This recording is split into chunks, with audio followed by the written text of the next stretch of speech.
Hello, ഇന്നത്തെ recipe easy ആയിട്ട് നമുക്ക് പെട്ടെന്ന് ഉണ്ടാക്കിയെടുക്കാൻ പറ്റുന്നൊരു ചിക്കൻ നഗ്ഗറ്റ്സിൻ്റെ റെസിപ്പിയാണ് കേട്ടോ ഇന്ന് കാണിക്കുന്നത്. ഇത് നമ്മൾ ഫ്രോസൺ ആക്കി വെക്കുന്ന രീതിയും ഡീറ്റെയിൽ ആയിട്ട് കാണിക്കുന്നുണ്ട്. ഫ്രോസൺ ആക്കി വെക്കുമ്പോൾ ശ്രദ്ധിക്കേണ്ടതും ചെയ്യാറുള്ള ടിപ്പും ഒക്കെ ഞാനിതിൽ ഷെയർ ചെയ്യുന്നുണ്ട്. അപ്പോൾ നമുക്ക് റെസിപ്പിയിലോട്ട് പോവാം. അപ്പോൾ ഇതിന് വേണ്ടിയിട്ട് നമുക്ക് ആദ്യം ബ്രെഡ് ഒന്ന് ബ്ലെൻഡ് ചെയ്ത് ഒന്ന് പൊടിച്ചെടുക്കണം. അപ്പോൾ അതിന് വേണ്ടിയിട്ട് ഒരു ബ്ലെൻഡറിലോട്ട് 5 സ്ലൈസ് ബ്രെഡാണ് കേട്ടോ. സൈഡൊക്കെ ഒന്ന് അരികൊക്കെ ഒന്ന് കട്ട് ചെയ്തെടുത്തിട്ടാണ് ഇട്ട് കൊടുക്കുന്നുള്ളത്. അപ്പോൾ 5 സ്ലൈസ് ബ്രെഡ് ഒന്ന് ഇതുപോലെ ഒന്ന് കട്ട് ചെയ്ത് ഇട്ട് കൊടുക്കുന്നുണ്ട്. ഇനി ഇത് ജസ്റ്റ് ഒന്ന് നമുക്ക് പൊടിച്ചെടുക്കാം. ഇപ്പോൾ ഇത് പൊടിച്ചെടുത്തിട്ടുണ്ട്. ഇനി ഇതിലോട്ട് 1.5 കപ്പ് ചിക്കൻ ചേർത്ത് കൊടുക്കുന്നുണ്ട്. വേവിച്ച ചിക്കനല്ല, വേവിക്കാത്ത ചിക്കനാണ്. കഴുകിയെടുത്ത ശേഷം വെള്ളം ഒക്കെ നല്ലോണം വാർന്നിട്ട് ഇട്ട് കൊടുക്കുക കേട്ടോ. എല്ലില്ലാത്ത ബോൺലെസ് ആയിട്ടുള്ള ചിക്കനാണ് ചേർത്ത് കൊടുക്കുന്നത്. പിന്നെ ഇതിലോട്ട് ഇനി 1 ടേബിൾ സ്പൂൺ ഇഞ്ചി വെളുത്തുള്ളി ക്രഷ് ചെയ്തത്, മൊത്തത്തിൽ 1 ടേബിൾ സ്പൂണാണ്, രണ്ടും കൂടെ ഒരുമിച്ച്. പിന്നെ അതുപോലെ 1 ടേബിൾ സ്പൂണ് നാരങ്ങാനീര് ചേർത്ത് കൊടുക്കുന്നുണ്ട്. ഇനി വേണ്ടത് 1 ടേബിൾ സ്പൂണ് കോൺഫ്ലവർ ചേർത്ത് കൊടുക്കുക. പിന്നെ വേണ്ടത് 1 ടീസ്പൂണ് മുളക് പൊടി, കാശ്മീരി മുളക് പൊടിയാണ്. അതുപോലെ 1/2 ടീസ്പൂണ് കുരുമുളക് പൊടി ചേർത്ത് കൊടുക്കുക. പിന്നെ വേണ്ടത് 1 ടേബിൾ സ്പൂണ് നിറച്ചെടുക്കുന്നില്ല, 1/4 ടേബിൾ സ്പൂണൊക്കെ മതിയാകും സോയാ സോസ്. അതുപോലെ 1 ടേബിൾ സ്പൂണ് ടൊമാറ്റോ കെച്ചപ്പും കൂടെ ചേർത്ത് കൊടുക്കുന്നുണ്ട്. പിന്നെ പാകത്തിനുള്ള ഉപ്പ് ചേർത്ത് കൊടുക്കുക. അതുപോലെ 1 ടീസ്പൂണ് പഞ്ചസാരയും കൂടെ ചേർത്ത് കൊടുക്കുന്നുണ്ട്. ഇനി അവസാനമായിട്ട് ഇതിലോട്ട് 2-3 ടീസ്പൂണ് ബട്ടർ ചേർത്ത് കൊടുക്കുക കേട്ടോ. മൊത്തത്തിലൊരു 2 ടീസ്പൂണൊക്കെ മതിയാകും. ഇനി ഇത് എല്ലാം കൂടെ ഒന്ന് ജസ്റ്റ് ഒന്ന് മിക്സ് ചെയ്തെടുക്കുക. ഒരു തവി വെച്ചിട്ടോ ഒരു സ്പൂൺ വെച്ചിട്ടോ ഒന്ന് ഇളക്കി കൊടുത്തിട്ട് ബ്ലെൻഡ് ചെയ്തെടുക്കുക. ഇതിപ്പോൾ ഞാൻ വെള്ളമൊന്നും ചേർക്കാതെയാണ് നമ്മൾ ബ്ലെൻഡ് ചെയ്തെടുക്കുന്നത്. ഇതിപ്പോൾ ഞാൻ നന്നായിട്ട് ബ്ലെൻഡ് ചെയ്തെടുത്തിട്ടുണ്ട്. ഇനി നമുക്കിത് ഇതുപോലെ ഒരു പലകയിലോട്ട് മാറ്റിയിട്ട് ഇതൊന്ന് വലിയൊരു ബോൾസാക്കി എടുക്കാം കേട്ടോ. മൊത്തത്തിലെല്ലാം കൂടെ ഒട്ടും കളയാതെ എല്ലാം ഇട്ട് കൊടുത്തിട്ടുണ്ട്. ഇനി നമ്മൾ കയ്യിൽ വേണമെങ്കിൽ ഈ പലകയിലും ഒരിച്ചിരി എണ്ണ സ്പ്രെഡ് ചെയ്ത് കൊടുക്കുക. എന്നിട്ട് ഇതുപോലെ ഒന്ന് ബോൾസാക്കി എടുത്തിട്ട് ജസ്റ്റ് ഒന്ന് പരത്തി കൊടുക്കുന്നുണ്ട്. എന്നിട്ടാണ് കട്ട് ചെയ്തെടുക്കുന്നത്. നിങ്ങൾക്ക് വേണമെങ്കിൽ ഇത് ചെറിയ ചെറിയ ബോൾസാക്കി എടുത്തിട്ട് നഗ്ഗറ്റ്സിൻ്റെ ആ ഒരു ഷേപ്പാക്കി എടുക്കാം.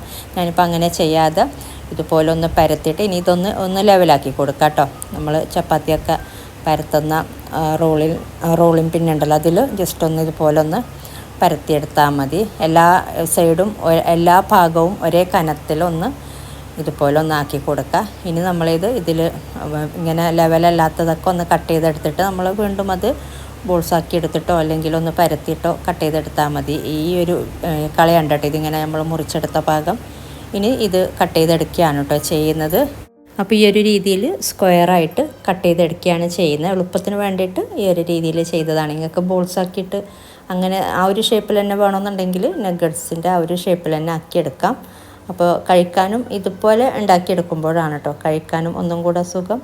അപ്പോൾ ഇതിൽ അത്ര ഷേപ്പല്ലാത്തത് വേണമെങ്കിൽ നമുക്ക് മാറ്റി വെച്ചിട്ട് സൈഡിലുള്ള പീസൊക്കെ മാറ്റി വെച്ചിട്ട് ഇതുപോലെ നല്ല സ്ക്വയറായിട്ടുള്ള പീസ് എടുക്കാം. എന്നിട്ട് ഒന്നും കൂടെ ഒന്ന് പരത്തിയിട്ടൊക്കെ ബാക്കിയുള്ള ബാലൻസുള്ള കട്ട് ചെയ്തെടുത്തതൊക്കെ സൈഡൊക്കെ കട്ട് ചെയ്തെടുത്തില്ല, അതൊക്കെ ഒന്നും കൂടെ പരത്തിയിട്ട് ഇതുപോലെ തന്നെ ഒന്ന് കട്ട് ചെയ്തെടുത്താൽ മതി. അപ്പോൾ എല്ലാം ഞാൻ ഇതുപോലെ ഇങ്ങനെ കട്ട് ചെയ്തെടുത്ത് വെച്ചിട്ടുണ്ട്. ഇനി നമ്മൾ ചെയ്യുന്നത് ബ്രെഡ് ക്രംസിൽ മുട്ടയിൽ ഡിപ്പ് ചെയ്യുന്നുണ്ട്, ബ്രെഡ് ക്രംസിൽ കോട്ടിങ് ചെയ്തെടുക്കുന്നുണ്ട്. അപ്പോൾ ഞാനിപ്പോൾ ബ്രെഡ് ക്രംസ് എടുത്ത് വെച്ചിട്ടുണ്ട്. അതുപോലെ മുട്ടയും ഉപ്പും കുരുമുളക് പൊടിയും കൂടെ ചേർത്തിട്ട് മഞ്ഞൾപ്പൊടിയും കൂടെ ചേർത്തിട്ട് ബീറ്റ് ചെയ്തെടുത്ത് വെച്ചിട്ടുണ്ട്. അതുപോലെ കുറച്ച് മൈദയും എടുത്ത് വെച്ചിട്ടുണ്ട്. നമ്മൾ ആദ്യം മൈദയിലൊന്ന് ഡസ്റ്റ് ചെയ്തെടുക്കുന്നുണ്ട്. മൈദയിലൊന്ന് ജസ്റ്റ് ഒന്ന് കോട്ടിങ് ചെയ്തെടുത്തിട്ടാണ് മുട്ടയിൽ ഡിപ്പ് ചെയ്യുന്നത്. എന്നിട്ട് വീണ്ടും ബ്രെഡ് ക്രംസിൽ കോട്ടിങ് ചെയ്തെടുക്കുന്നുണ്ട്. അപ്പോൾ ഞാൻ ബ്രെഡ് ക്രംസിലോട്ട് ഇട്ട് വെച്ചിട്ടുണ്ട്.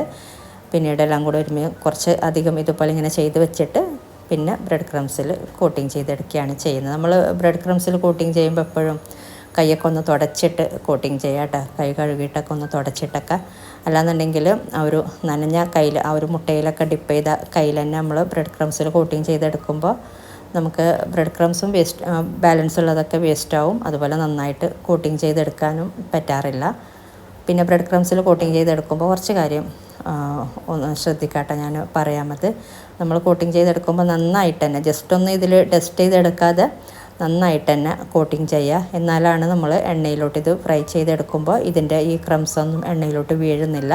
അപ്പോൾ നല്ലോണം എല്ലാ സൈഡും ഇതുപോലെ ഒന്നാക്കിയിട്ട് ഒന്ന് കൈ വെച്ചിട്ടൊക്കെ ഒന്ന് പ്രസ് ചെയ്ത് കൊടുക്കുക കേട്ടോ.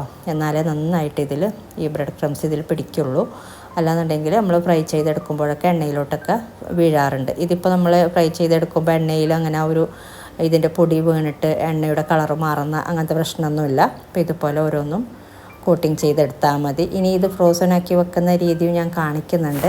അപ്പോൾ ഇതാ ഞാൻ കുറച്ച് കോട്ടിങ് ചെയ്തെടുത്തിട്ടൊക്കെ വെച്ചിട്ടുണ്ട്. ഇനി ഇതുപോലെ ഒരു പ്ലേറ്റിൽ നിരത്തിയിട്ടല്ലേ വെച്ചിട്ടുള്ള ഇത് നമ്മളിനി ഫ്രീസറിലോട്ടാണ് കേട്ടോ മാറ്റുന്ന. ആദ്യം ഫ്രീസറിൽ 1.5 മണിക്കൂറോളം നമ്മൾ ഈ ഒരു പ്ലേറ്റിൽ തന്നെ, പ്ലേറ്റോ ട്രേയോ എന്താണെങ്കിലും കുഴപ്പമില്ല, 1.5 മണിക്കൂറോളം നമ്മൾ ഫ്രീസറിൽ ഇത് ആദ്യം വെക്കുന്നുണ്ട്.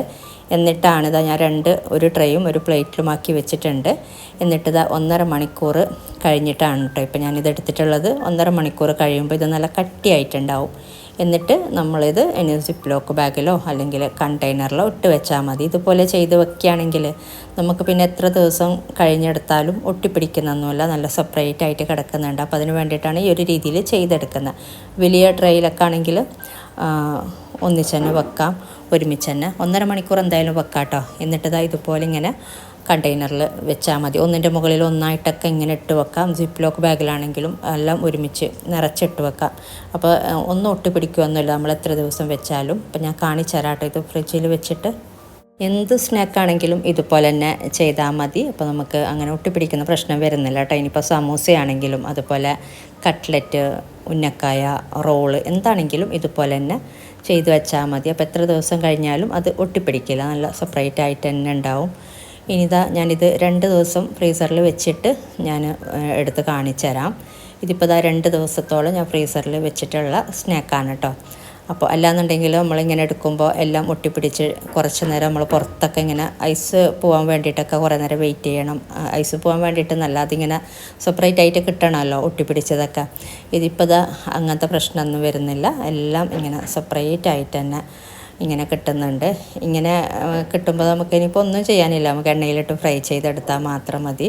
എന്ത് സ്നാക്കും ഇതുപോലെ വെച്ചാൽ നമുക്കിങ്ങനെ ഫ്രോസണാക്കി വെക്കാൻ പറ്റുന്നുണ്ടെന്നുണ്ടെങ്കിൽ പിന്നെ ഈസിയാണ് കേട്ടോ, നമുക്ക് പെട്ടെന്ന് ഫ്രൈ ചെയ്തെടുക്കാൻ ഇഫ്താറിൻ്റെ സമയത്തൊക്കെ.